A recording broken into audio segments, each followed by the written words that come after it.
Bismillahirrahmanirrahim. Alhamdulillahirabbil alamin wassalatu wassalamu ala asyrafil anbiya'i wal mursalin wa ala alihi washabbihi ajmain. Allahumma 'allimna ma yanfa'una wanfa'na bima 'allamtana wa zidna 'ilma. Allahumma iftah bainana wa baina qaumina bil haqq wa anta khairul fatihin. Allahumma hdina wahdi bina waj'alna sababan liman ihtada walhamdulillahirabbil alamin. Bismillah, alhamdulillah, alhamdulillah, alhamdulillah. Wassalatu wassalamu ala rasulillah wa man tabi'ahu wa la amma ba'd. Kita sambung kuliah kita pada minggu yang lepas. Ya, kita yang lepas telah membicarakan tentang 4 rukun dalam tasawuf, ya, iaitu pertama as-sumtu, yang kedua as-sahru, yang ketiga al-uzlah, yang keempatnya al-ju'. Ya, jadi kita telah menguraikan perkara ini sepintas lalu, apa yang dimaksudkan dengan as-sumtu, apa yang dimaksudkan dengan as-sahru, apa yang dimaksudkan dengan al-uzlah, dan apa yang dimaksudkan dengan al-ju'. Baik, hari ini kita cuba lihat pendetilan tentang perbincangan ini, betapa seriusnya dalam membangunkan kualiti kehidupan seseorang itu, mereka perlu memelihara perkara-perkara ini. Ya, bukan saja kita kata orang yang mengambil suatu tarikat yang berbai'ah dengan gurunya yang mursyid, ya, mungkin setengah di kalangan kita mempunyai bai'ah tarikat. Orang yang mempunyai bai'ah tarikat ini, maka mereka diwajibkan dalam tarikat itu untuk beramal sebagaimana yang telah diijazahkan. Contohnya katakan, ya, seorang berbai'ah dengan guru bahawa dia perlu mengamalkan zikir sebanyak 70,000 kali ya latif ya latif. 70,000 kali, ya, dia perlu zikirkan kalimah la ilaha illallah la ilaha illallah. Dia perlu zikirkan, katakan, sebanyak 70,000 kali la ilaha illallah. Ya, walaupun zikir itu asalnya sunnah, tetapi bila dia telah berijazah dengan gurunya berbai'ah bahawa dia bersedia untuk mengamalkan zikir tersebut, dia tidak amalkan, maka dia berdosa. Kalau dalam pandangan ulama tarikat, dia berada dalam keadaan asin, melakukan maksiat, selagi mana dia tidak menyempurnakan zikir itu, kerana dia telah berbai'ah.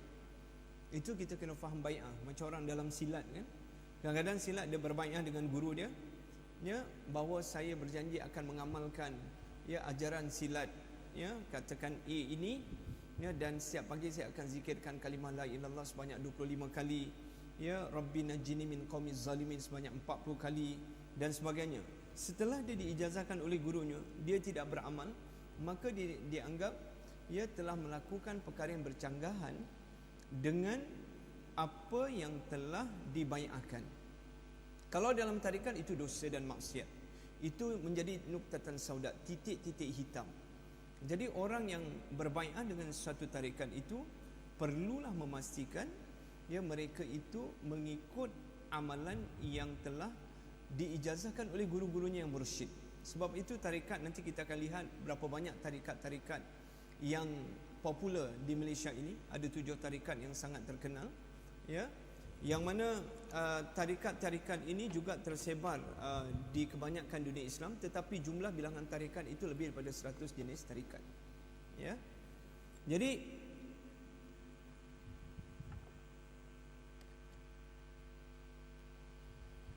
amalan tarikat ini sangat penting kita fahami sebelum kita berbai'ah.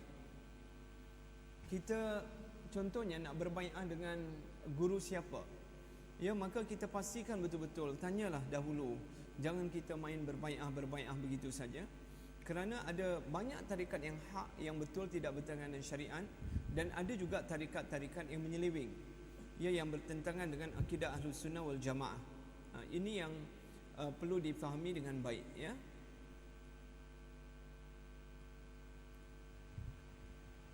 Kerana bila kita telah berijazah dengan tarikat itu, maka kita bertanggungjawab untuk beramal dengan apa yang telah kita bai'ahkan itu. Itu nanti kita akan pergi secara detail tentang permasalahan ijazah di dalam tarikat, ya, macam mana hubungan antara murid dengan guru dalam tarikat. Terlalu banyak, ya, dan perlu difahami dengan baik. Tetapi apa yang anda nak nyatakan kita sebagai orang awam, bahawa kita perlu mengusahakan Kerana sifat dia bangun malam, uzlah, mengasingkan diri dan berlapar ini sangat-sangat efektif dalam kita membangunkan rohani kita, dalam kita membangunkan jati diri kita sebagai seorang Muslim. So hari ini kita akan cuba melihat secara detail mengikut pandangan tulisan-tulisan ulama tasawuf berkaitan dengan perkara ini ya. Syekh Ibn Athaillah As-Sakandari mengatakan bahawa dalam kitabnya Al-Hikam, punca kepada semua ketaatan, kewarakan dan kesedaran ialah seorang itu tidak redha dengan hawa nafsunya. Artinya melawan hawa nafsu. Kerana nafsu itu sifatnya sentiasa membawa seorang itu kepada kerosakan. Jadi kita perlu memagari diri dengan amalan-amalan supaya kita tidak terpedaya dengan nafsu. Tetapi kita dapat mendidik nafsu kita ke arah didikan yang betul. Itu yang penting ya. Kamu bersahabat dengan orang yang jahil tetapi tidak redha dengan hawa nafsunya lebih baik daripada kamu bersahabat dengan seorang alim tetapi redha dengan hawa nafsunya. As-Sakandari Ibn Athaillah dalam Al-Hikam muka surat 35 ya. Jadi kalau kita bersahabat pun dengan seorang yang alim tidak mengamalkan ilmunya, ini sangat berbahaya. Orang yang ada ilmu, contohnya katakan ya, kalau dari aspek kita kata ilmu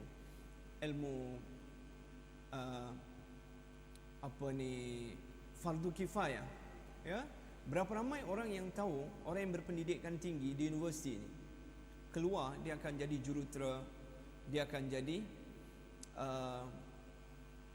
pengarah, dia akan jadi ketua-ketua syarikat dan sebagainya. Mereka ini bukan tidak tahu tentang integriti, mereka bukan tidak tahu tentang amanah, mereka bukan tidak tahu tentang katakan ketaatan ya kepada masa. Mereka tahu, tetapi berapa ramai orang yang korupsi, mengamalkan rasuah. Di kalangan orang yang berpendidikan tinggi ya, nak dibandingkan dengan berpendidikan rendah, yang paling ramai terlibat dalam rasuah itu orang yang berpendidikan tinggi. Jenayah orang berpendidikan tinggi lebih ramai berbanding dengan orang berpendidikan rendah dalam masalah rasuah. Mereka tak tahu ke? Inilah budaya yang tidak betul ya. Kerana telah terlazim kuliah mula pukul 8 datang 8 suku ya, tidak amanah dengan masa ketika di dewan kuliah lagi ya, dia tak serius. Jadi benda pengabaian ni bila kerja nanti terbawa-bawa ya. Lecturer bagi tempoh buat assignment 2 minggu, 3 minggu dia baru hantar dengan alasan belonggok-longgok assignment lain, lecturer lain bagi, padahal memang dia cuai ya. Weekend pergi berpelesiran ke sana sini, patut weekend itu Sabtu Ahad itu digunakan untuk ulang kaji ya dan sebagainya. Ini amanah negara rumah, tapi Sabtu Ahad dihabiskan dengan berfoya-foya dan sebagainya, tidur sepanjang hari, tidak menyusun jadual, akhirnya assignment tak siap ya. Pengajian yang sepatutnya boleh diselesaikan dalam masa 4 tahun saja dilewat-lewatkan ya. Patutnya fokus kepada sepenuh masa dengan kerja kerana berbiasiswa, tapi dia buat part time dengan perkara-perkara lain. Ini semua tidak amanah dalam ilmu kan? Kecuali kalau dia tidak cukup biaya kerana perkara-perkara yang tidak bertentangan dengan syarak, maka dia buat part time dan sebagainya, tidak apa ya. Tetapi ini amanah, dia diberikan beasiswa yang begitu besar untuk fokus kepada ilmu, tetapi dia abaikan. Orang yang buat masters PhD, beasiswa universiti ya, tidak amanah, tidak fokus. Patut habis masa 3 tahun, 4 tahun, tapi dia buat sampai 5 tahun, 6 tahun tanpa uzur syar'i. Ini tanda-tanda orang yang tidak amanah terhadap diri dia, terhadap agama, terhadap ummah ya. Jadi perkara ini telah berleluasa di kalangan masyarakat ya. Kita tak datang kuliah suka-suka je ya. Demam sikit, hujan renyai-renyai sikit, kita dah lewat, kita pun tak payah pergi. So lecturer tanya minggu depan kenapa tak datang, hujan. Saya waktu tu pun rasa macam nak demam. Jadi dah terlazim dengan mengikut nafsu, akhirnya rosak. Inilah budaya-budaya. Sebab itu sebagai seorang Muslim itu penting tasawuf. Penting tasawuf. Kamu nak bertarikat atau tidak ya, kamu nak hidup macam mana, tetapi tasawuf ini penting. Akidah itu penting, syariah itu penting, tasawuf juga penting. Kalau kita tak ada tasawuf, maka banyaklah pelanggaran-pelanggaran terhadap akhlak ya sebagai seorang Muslim. Jadi sebab itu Syekh Athaillah As-Sakandari menyatakan sedemikian ya. Jadi orang berilmu, ada ilmu dah, belajar universiti ya, graduate daripada universiti tetapi moral lebih teruk daripada orang yang tak masuk universiti. Sepatutnya bila kita kerja dengan membawa segulung ijazah, di mana-mana sektor kita menjadi model sebagai golongan berpendidikan tinggi. Ya, kalau pergi kilang, di kilang tu berapa orang engineer? 2-3 orang kalau kilang sederhana, kecuali kilang besar baru ramai engineer. Yang lain tu semua staf-staf bawahan, bawah anda semua. Anda keluar-keluar daripada universiti memegang jawatan besar. Kalau dalam polis, inspektor terus, ya, dengan ada ijazah. So terus memegang jawatan besar. Di bawah kamu mungkin ratusan orang, puluhan orang, dan kamu menjadi model serta ikutan. Jadi bila kita tidak amanah dengan tanggungjawab, maka dia menjadi lambang yang tidak baik. Ya, begitulah juga kehidupan seorang Muslim. Ya, artinya ilmu itu penting. Contohnya penjagaan kesihatan. Semua orang ada ilmu tentang penjagaan kesihatan. Jaga kesihatan itu penting. Jaga minuman, jaga makanan, exercise. Kerana kalau tidak, kita akan memudaratkan diri kita. Wala tulqu bi aidikum ila tahluka. Jangan letakkan diri kamu pada kebinasaan. Makan lewat malam ini satu amalan yang tidak baik. Ya, dah pukul 10 baru makan nasi berat-berat. Ya, makan yang berat-berat, kemudian tidur, ataupun pukul 2 pagi makan lepas tu tidur. Ini semua akan merosakkan kesihatan. Mengambil manisan yang berlebihan, ini akan merosakkan kesihatan. Nanti besok berumur 30 tahun, 40 tahun, dah ada kencing manis, darah tinggi, ada gout, ada itu, ada ni, maka potensi kita sebagai seorang Muslim semakin menurun. Patutnya itu puncak pada potensi seorang kehidupan insan 40 tahun. Tetapi 40 tahun mula menurun potensi diri. Sebab apa? Nak urus diri pun dah tak sanggup dengan pelbagai penyakit. Jadi siapa yang telah merosakkan diri kita? Kita sendiri. Kerana zaman kita di Indonesia, kita tak urus kesihatan itu dengan baik. Tiap-tiap hari makan Maggi, kan? Dalam bilik tu stok Maggi begitu banyak. So ini sangat tidak bagus. Ya, air gas begitu banyak. Ya, tidur sampai lewat malam. Ini semua tidak bagus dari aspek kesihatan. Sunnah dalam Islam itu selepas isyak tak ada benda-benda yang sangat dituntut kita cepat-cepat tidur, bangun malam. Ya, pukul 1, pukul 2 kita dah bangun untuk ulang kaji, untuk qiyamul lail dan sebagainya. Jadi ini yang perlu kita betulkan, mengikut agama, bukan mengikut nafsu. Ikut nafsu kita akan hancur. Pelajar kalau kita round, ya, pukul 12 malam masih duduk dekat padang, ya, main apa? Main tenis,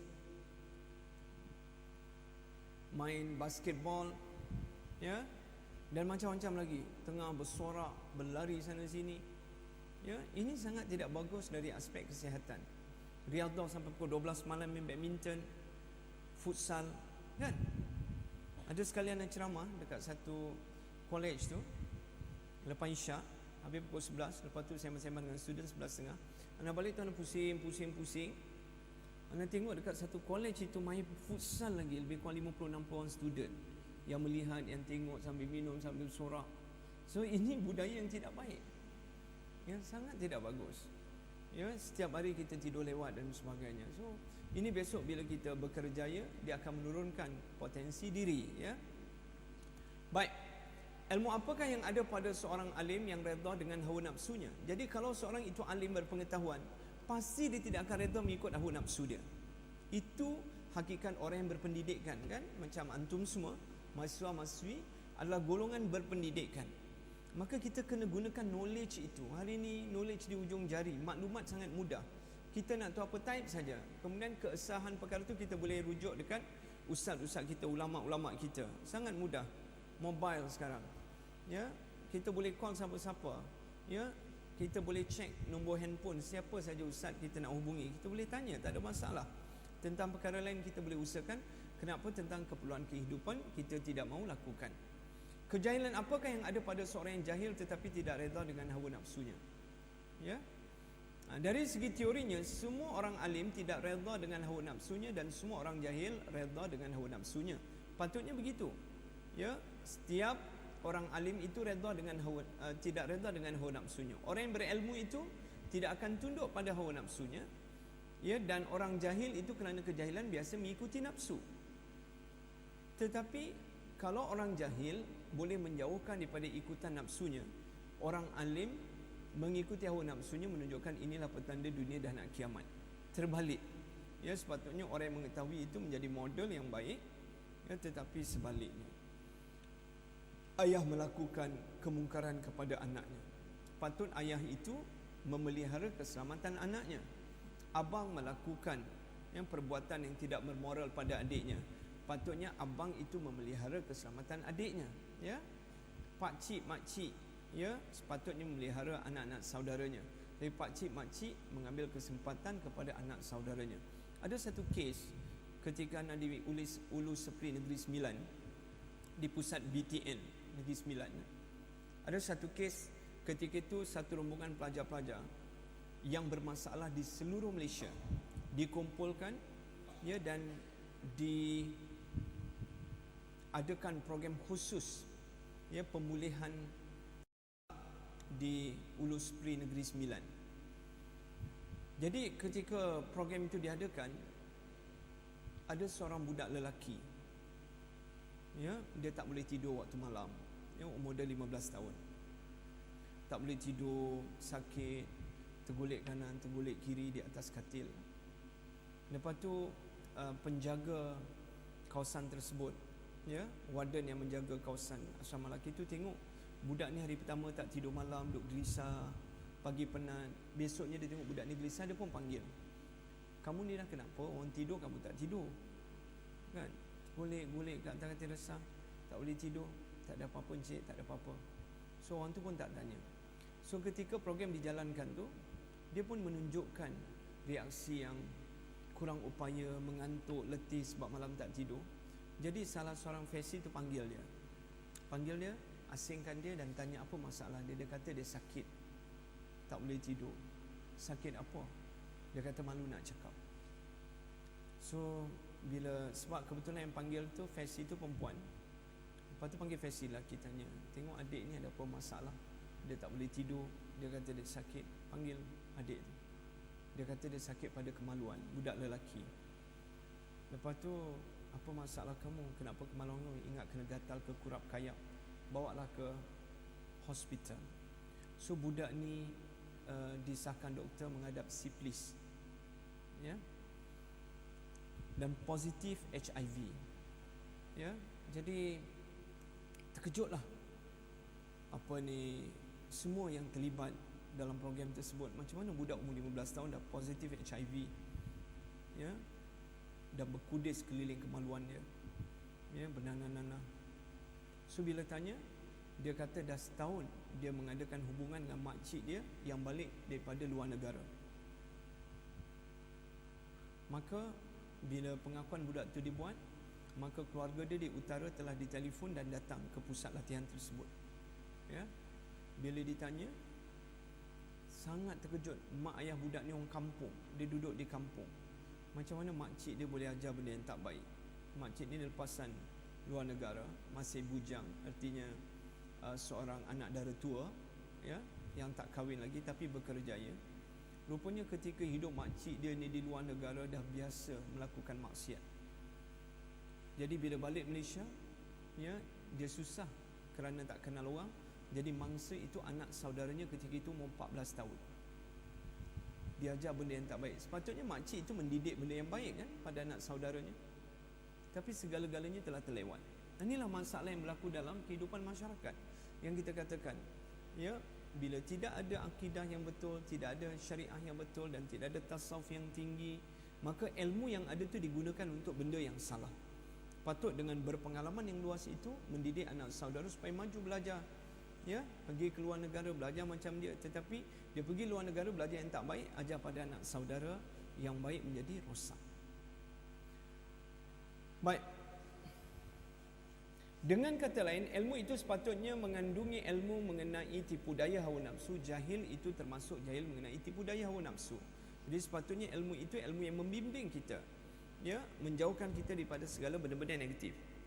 Maksud hadis Nabi SAW, musuh kamu yang paling kuat ialah hawa nafsu, kamu yang berada di tengah-tengah diri kamu, ya. Jadi musuh kita yang paling kuat adalah nafsu yang berada di dalam diri kita, yang mana nafsu ini sentiasa mendesak pada benda yang tidak baik. Sekarang ni kita berada pada berapa Zulhijjah? Kita tak kisah sangat, ya, tarikh Islam, ya. Zulhijjah ni bulan keberapa dalam Islam? Pelajar universiti ni, UTM. Allah, universiti apa? Universiti Penyelidikan, salah sebuah 5 buah universiti yang terbaik di Malaysia. Ini kita buat research lah, ya. Apa ni? Bulan Zulhijjah bulan yang keberapa dalam bulan Islam? Tak pasti. So bila tak pasti, tak confident, ya. Bulan yang ke-12.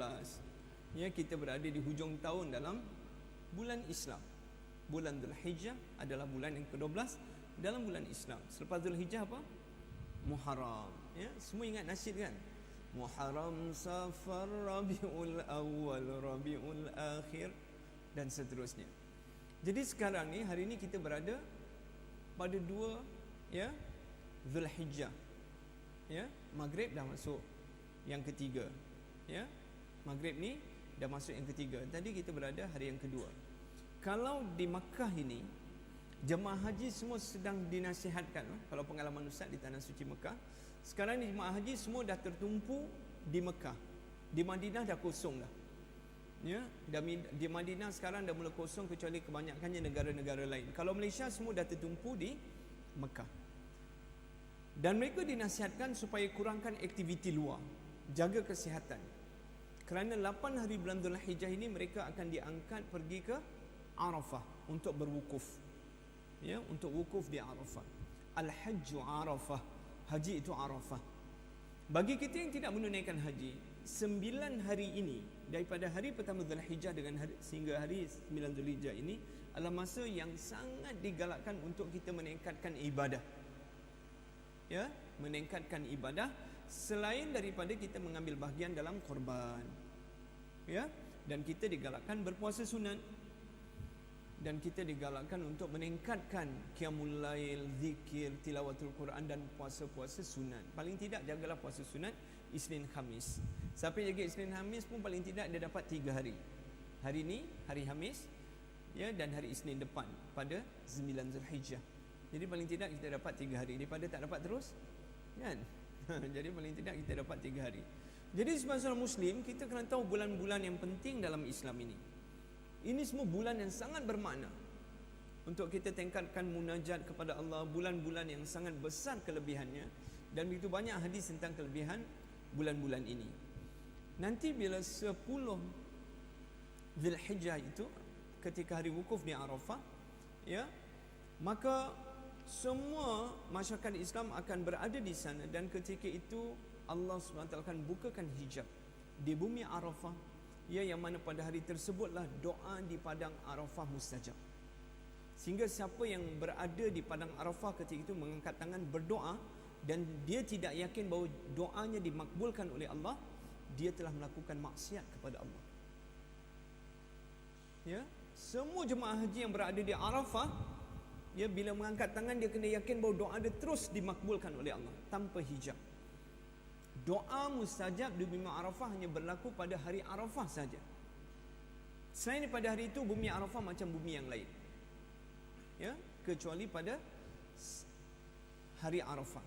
Jadi jemaah haji ni yang mereka kejarkan adalah wukuf di Arafah, Al-Hajju Arafah. Pesakit-pesakit di hospital macam mana kritikal pun akan dibawa walaupun seketika di bumi Arafah. Kalau dia tak dapat wukuf seketika di bumi Arafah, habislah hajinya. Dia tak dapat haji, dia kena datang balik tahun depan. Sebab itu paling dikhawatiri oleh petugas-petugas haji ini, bila mana seorang itu koma, pengsan, tak sadar, ya, dan tidak boleh dibawa wukuf di Arafah. Kalau dia sakit, dia dialisis, dia apa sakit apa macam mana sekalipun, ya, dengan bantuan oksigen dan sebagainya, tetap akan dibawa oleh petugas-petugas haji ke Arafah walaupun dengan ambulan. Lepas hukum mereka dibawa balik ke hospital, just untuk dapatkan seketika saja di bumi Arafah. Nanti akan dimaklumkan kepada, ya, tetamu-tetamu Allah itu bahawa Tuhan sekarang sedang wukuf di Arafah. Niatkan, ya, ajarkan dia, bagi tahu dia sedar ke tidak, ya. Jadi masa-masa ini sangat penting, ya, bagi orang yang beriman, ya. Dan inilah pendidikan pendidikan nafsu. Kan ketika nafsu kita ingin bersenang lenang ya dalam bulan awal Dzulhijjah ini, maka kita memeranginya dia. Jadi kalau kita tak dapat berpuasa sunat pun sepanjang hari ini, ya paling tidak kita dapat meningkatkan ibadah kita, bacaan Al-Quran kita, salat jamaah kita, doa kita, ya, munajat kita, qiyamul lail kita pada Allah Subhanahu wa taala. Ulama sufi telah mengambil kesimpulan bahawa kejayaan seorang dalam bidang agama bergantung kepada kekuatan melawan hawa nafsunya. Ya, jadi kekuatan kita dalam agama bergantung sejauh mana kita berusaha untuk melawan nafsu. Lagi kita kuat melawan nafsu, maka lagi tinggilah kecintaan kita pada agama. Dan kegagalan seorang dalam bidang agama ialah kerana menuruti kehendak hawa nafsunya. Kegagalan itu bila mana seorang itu ikut saja kehendak nafsu. Wahai anak-anak dan pemuda-pemuda Islam, cabaran paling tinggi pada anda semua dalam usia muda ini adalah ya keinginan untuk berpacaran. Ini salah satu ujian yang sangat tinggi dalam usia seperti anda semua. Ya. Apatah lagi kalau dah tahun 3, tahun 4, ya, masters, PhD, kan. Ini cabaran yang berat. Kalau kita inginkan satu keluarga yang salihah, satu keluarga yang menjamin kebahagiaan, binalah asasnya, ya, berasaskan takwa. Ya, sebab kita tahu mana-mana binaan, bila asasnya tidak kukuh, binaan itu tidak dapat bertahan lama. Begitu juga percintaan yang tidak didasarkan oleh agama, percintaan itu akan penuh dengan apa? Dengan cabaran, dengan ujian yang kalau tidak ditingkatkan ketakwaan dan muhasabah diri, dia akan mengalami keruntuhan. Sebab asas dalam segala perkara itu adalah agama, akidah. Fasbar bidzatid din. Ya. Jadi kita kena pilih orang yang kuat agama, orang yang mengamalkan agama. Jadi kalau kamu ingin memperolehi isteri yang mempunyai keterikatan dengan agama yang kuat, kamu kena tingkatkan kualiti pengamalan agama kamu. Ini kita selalu nak cari pasangan yang baik, tapi kita tidak memperbaiki diri. Lelaki atau wanita sama saja. Kalau kita nak pasangan yang baik, kita kena perbaiki diri kita. Kalau tak, nanti ujian dalam membina rumah tangga sangat getir. Ya? Orang yang sangat sosial besok dia akan hadapi bagaimana pembinaan rumah tangga yang sangat hancur. Hidup penuh dengan kesedihan, hidup penuh dengan rasa dendam, ya, hidup penuh dengan rasa hasad. Antara suami isteri itu berdendam, bayangkan. Ya, Ustaz pernah jumpa sampai dah usia 60 tahun pun masih berdendam. Suami dendam isteri, isteri dendam suami. Masing-masing nak tunjukkan siapa lebih hebat. Ya, akhirnya bercerai, ya. Jadi sebab itu kita kena faham semua perkara itu mesti diasaskan dengan agama. Jadi kalau nak pilih calon isteri, calon suami, asaskanlah dengan asas agama yang kukuh. Banyakkan doa pada Allah Subhanahu Wa Taala, ya, dan janganlah amalkan budaya berkapal. Ya, bila kamu telah mulakan dengan benda yang haram, ya, suatu benda yang baik, kamu akan terima akibatnya. Kerana kamu mencabar kemuliaan Islam. Ya, nikah itu sunnah Nabi SAW. Tapi bila kita telah mula hiasi sunnah Nabi itu dengan kerosakan, kita akan terima pandahnya bila pernikahan itu berlaku. Ya, kamu akan terima ujiannya nanti. Ya, Ustaz pernah jumpa student yang bernikah 3 hari bercerai. Ya, bernikah 3 hari bercerai, bernikah 4 bulan bercerai. Ya, ini perkongsian-perkongsian yang Ustaz temuilah dengan pelajar-pelajar, kan. Pelajar-pelajar kita lah ex-UTM. Sebab apa? Sebab macam itulah. Ya, ramai yang berkongsi dengan Ustaz, ya, bila dah keluar dulu waktu zaman di universiti, malu-malu nak tanya. So bila dia dah keluar ada masalah keluarga, ada anak 2, 3, telefon balik. Ustaz saya begini, Ustaz sekarang saya di Sabah, Ustaz sekarang saya di Sarawak, Ustaz sekarang saya di Pening, Ustaz sekarang saya di Singapura, Ustaz sekarang saya di luar negara. Macam-macam masalah rumah tangga. So ini semua kerana apa? Asasnya tak betul. Bila kamu dah pakai dengan betul, tak betul, kamu sedialah. Bila kita berani mencabar Allah, siaplah. Ya, Allah akan uji balik dengan keangkuhan kita sebagai hamba-Nya. Sebab itu kita kena banyak istighfar, banyak mohon keampunan pada Allah SWT. Jangan cabar Allah dengan maksiat. Ya, berkapal, berbonceng sana sini. Kan? Kalau kita tengok, ya, ni sekejap lagi pesta convocation. boleh invite kawan-kawan, girlfriend daripada simpan di bilik kawan perempuan. Ini selalu berlaku setiap semester. Ya. Dia boleh panggil kawan dia dekat UIA, Universiti Malaysia Sarawak, Sabah, UTM, entah mana-mana, UTHM. Yang lelaki panggil girlfriend dia, yang perempuan panggil boyfriend dia, numpangkan dekat bilik kawan secara haram, ya, untuk dia berpelesiran, ponting kelas, ya. Sebab benda ni Ustaz dah jumpa dah. Bila kita cek, mana student ni tak datang ni, same convocation, kelas berjalan, pergi konvo Ustaz. Apa jakun sangat, ya, pergi konvo waktu kelas. Kan ada petang, ada waktu malam dengan kawan dia. Siapa kawan dia? Dari universiti sekian Ustaz ni. Macam mana dia boleh duduk kat sini? Numpang Ustaz cara haram kat bilik kawan ni. Berlaku. Benda ni biasa, bukan luar biasa. Sedangkan tak betul. Tu Ustaz kata, bila mana kita dekat universiti ni dah membiasakan benda yang luar biasa, besok bila bekerja macam tu lah, terbawa budaya yang salah itu, kan. Sebab tu tak boleh kita membiasakan benda yang haram. Nanti dia akan terbawa-bawa zaman bekerja dan sebagainya. Oleh demikian, ulama sufi ada mengatakan, barang siapa yang mengenal dirinya, maka dia mengenal Tuhannya, ya, mengenal Allah Subhanahu Wa Taala. Baik, ini kita dah sentuh, ya. Kalau kita lihat, kebanyakan ulama tasawuf ini, dia akan mengulang kembali 4 perkara yang penting ini. So kita cuba lihat.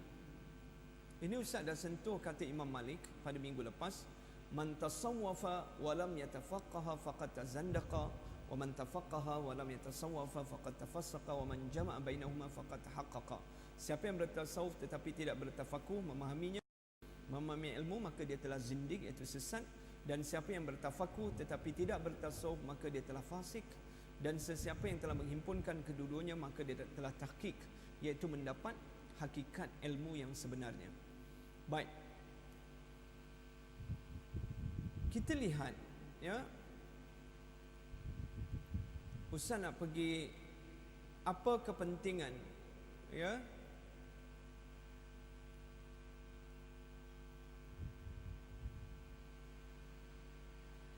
uzlah ataupun berkhalwat, ya. Orang selalu faham berkhalwat tu berdua-duaan lelaki perempuan kena tangkap basah, ya. Itu konsep yang salah lah. Jadi Syekh Abdul Qadir Isa menyenaraikan 10 kebaikan berkhalwat ini, ya. Apa kebaikan berkhalwat? Dia kata, sebab apa penting kita mengasingkan diri dalam rukun tasawuf itu yang keempat. Pertama, selamat daripada bahaya lidah, kerana siapa yang duduk bersendirian tidak akan dapat bercakap dengan siapa pun. Ya, kalau kita bangun malam, kita berqiyamul lail, beruzlah, ya, berzikir, baca Al-Quran dan berdoa. So, kita seorang diri berbicara dengan Allah. Jadi kita dapat menjaga lidah kita daripada bercakap benda-benda yang tidak baik. Yang kedua, selamat daripada bahaya pandangan, kerana mereka yang berkhalwat terselamat daripada melihat gelagat manusia yang sibuk mengejar hiasan dunia. Kita selamat. Ya. Kalau kita naik dekat Balai Cerap Universiti, kan, Balai Cerap belakang pelapis, tempat latihan pelapis itu ada balai cerap, kan. Kita naik kat sana, kita ada teropong. Cuba kita teropong tengok, ya, orang yang naik turun, kan, orang berjalan sana sini, kita, kan. So apa yang kita lihat tu semua memberi kesan dekat diri kita. Kita pergi angsana, kita naik tingkat 4 ke atas, kita tengok orang turun naik, ya, tangga dan sebagainya, berjalan sendiri dengan pelbagai gelagat. So ini sedikit sebanyak memberi kesan pada hati kita, ya. Jadi tetapi bila kita beruzlah, kita dapat menjaga semua pandangan ini. Yang ketiga, menjaga hati daripada sifat riak, berpura-pura dan sebagainya, daripada penyakit hati. Bila kita beruzlah, ya, macam pagi-pagi kadang-kadang bila Ustaz naik ke masjid ni, Ustaz nampak ada pelajar sedang baca Al-Quran, pelajar sedang sunat duha, pelajar sedang ulang kaji, pelajar sedang berehat, ya. Dia beruzlah di masjid, dia akan selamat. Ya, sebab bila kita uzlah suasana masjid, kita nampak benda yang baik. Cuba kita duduk katakan 2 jam dekat kafe, kan, tengok macam-macam gelagat orang. dengan girlfriend, dengan boyfriend, dengan itu, dengan kawan, tak apa-apa bercakap. Johor kalah lagi, padan muka. Aku orang Kelantan, Ray menang 5-1, kena benam Johor, padan muka dia tu ya. Dengar orang kutuk, dengar orang cakap tu kan. Itu Johor kata padan Kelantan, aku dah ganyang Kelantan 4-2 dia tu. Sekarang Kelantan pula cakap ganyang Johor 5-1. Jadi kita akan dengar macam-macam cakap ya, hiruk-pikuk manusia. Tapi bila kita berada dalam masjid, kita akan nampak ketenangan, kedamaian ya. Dan dia mengelakkan kita daripada sifat riak. Pada siapa kita nak riak, tak ada. Orang pun tak tahu amalan kita bersunyi-sunyian. Yang keempat, dapat zuhud daripada terhadap dunia dan berasa cukup dengan apa yang ada. Ya, ini kelebihan orang yang melazimkan diri dengan beruzlah. Ya. Kemudian yang kelima, maaf nombor dia silap. Terselamat daripada bersahabat dengan orang jahat dan bergaul dengan mereka, kerana bergaul dengan mereka adalah satu kerosakan yang besar. Jadi orang yang suka beruzlah ini, berkhalwat ini, dia terselamat daripada bersahabat dengan orang yang jahat, dengan orang yang suka membazir masa, bercakap benda-benda yang merosakkan hati dan iman. Yang keenam, dapat beribadah dan berzikir sepenuh masa, berazam untuk bertakwa dan melakukan kebaikan. Yang ketujuh, dapat merasakan kemanisan ketaatan. Yang ke-8, hati dan badan dapat berehat kerana bergaul dengan manusia meletihkan hati. Yang ke-9, menjaga diri dan agama daripada terdedah kepada kejahatan dan permusuhan yang disebabkan oleh pergaulan. Yang ke-10, dapat menunaikan ibadah tafakur dan mengambil iktibar. Inilah antara matlamat khalwat yang besar. Jadi berkhalwat ini, bila kita bersunyian seorang diri, dia dapat meningkatkan kualiti penghayatan, fokus kita dalam satu perkara. Ya, kalau tidak percaya, kita cuba istiqamahkan bangun malam setiap malam, walaupun 2 rakaat. Ya, mula-mula kita bangun 2 rakaat, lepas tu kita tambahkan jadi 4 rakaat, tambahkan jadi 6 rakaat. Bila kita bersunyi diri di waktu malam, kita berdoa, bermunajat pada Allah, pagi kita akan rasa jiwa kita lagi tenang. Esoknya bila kita tak bangun malam, kita akan resah. Ya. Jadi kita akan nampak perbezaan itu sangat ketara. Bila kita nak melakukan maksiat, menggigil fizikal kita. Ya, kalau tergelincir pada maksiat, menangis hati kita. Ya, ini kelebihan orang yang berkhalwat, mendekatkan diri kepada Allah. Bila kita banyak baca Al-Quran, ya, mengurangkan banyak baca dekat Facebook benda-benda yang lara. Ya, boleh Facebook tu kalau benda-benda yang meningkatkan ketakwaan. Tapi kalau Facebook itu benda-benda yang maksiat dan lara, ya, maka dia merosakkan hati kita. Jadi kalau kita tingkatkan ketaatan, kita akan lihat bahawa jiwa kita lebih tenang dan tenteram. Sebab tu tasawuf sangat menekankan perkara ini. 4 perkara, iaitu apa dia? Yang pertama, ya, kita selalu kena ulang-ulang perkara ini kerana ini perlu dihidupkan bagi jiwa setiap insan bernama Muslim. Pertama, as-sumtu, iaitu berdiam. Yang kedua, as-sahru, iaitu berjaga malam. Yang ketiga, al-uzlah, iaitu mengasihkan diri pada orang ramai. Dan yang keempatnya, iaitu al-ju', berlapar atau banyak berpuasa. Jadi mudah-mudahan Allah anugerahkan kita kefahaman dan keyakinan, ya, untuk mengamalkan ajaran Islam yang mulia ini. Dan kita akan nampak, ya, bila mana kita berusaha untuk mengubah daripada tabiat yang biasa kita lalui, ya, yang tidak betul, kepada tabiat yang sebetul-betulnya mengikut ajaran Islam. Kesannya adalah pada hati kita. Hati kita lebih lunak kepada maksiat dan tidak suka kepada lebih lunak kepada ketaatan dan tidak suka kepada maksiat. Dan hati kita menjadi mudah untuk tunduk dan patuh pada perintah Allah. Kebenaran itu menjadi mudah untuk kita amalkan. Mudah-mudahan Allah anugerahkan kita kekuatan dan kefahaman. Dan Ustaz sangat mengalu-alukan, ya, pada raya haji ni, bagi siapa yang tak balik, bahawa Pusat Islam UTM dengan kerjasama seluruh warga universiti akan melakukan korban di dusun. Kita akan bermula selepas sembahyang hari raya, sebanyak 21 ekor lembu. Ya, jadi dialu-alukanlah kepada semua mahasiswa-mahasiswi untuk bersama-sama, lelaki dan perempuan, ya, untuk bergotong royong melapah daging korban, ya, membantu mengagihkannya dan sebagainya. Kemudian kita ada jamuan sup korban di masjid ini, yang mana Raja Zari Sufia, ya, mengambil bahagian 5 ekor lembu untuk menjamu pelajar. Tapi yang kita masak 4 ekor, ya, sup. di masjid ini selepas zuhur, ya, pada hari raya Korban lah. Jadi bagi pelajar-pelajar yang tak balik, silakan bersama-sama. Ya, bagi keluarga yang nak bersama merasai korban di UTM, sila datang, kita alu-alukan, ya. Jadi yang jauh-jauh tu tak payah balik lah, ya, sebab cuti pun sekejap aja. Ulang kaji pelajaran lagi bagus, ya. Jadi insya-Allah kita akan bertemu lagi di masa akan datang. Kita tutup dengan tasbih kafarah dan suratul Asr. Subhanakallahumma wa bihamdika asyhadu an la ilaha illa anta astaghfiruka wa atubu ilaik. Bismillahirrahmanirrahim. Wal 'asr innal insana lafi khusr illa alladhina amanu wa 'amilus salihat wa tawassaw bil haqq wa tawassaw bis sabr. Aqulu qawli hadha wa astaghfirullah li wa lakum. Assalamu alaikum warahmatullahi wabarakatuh.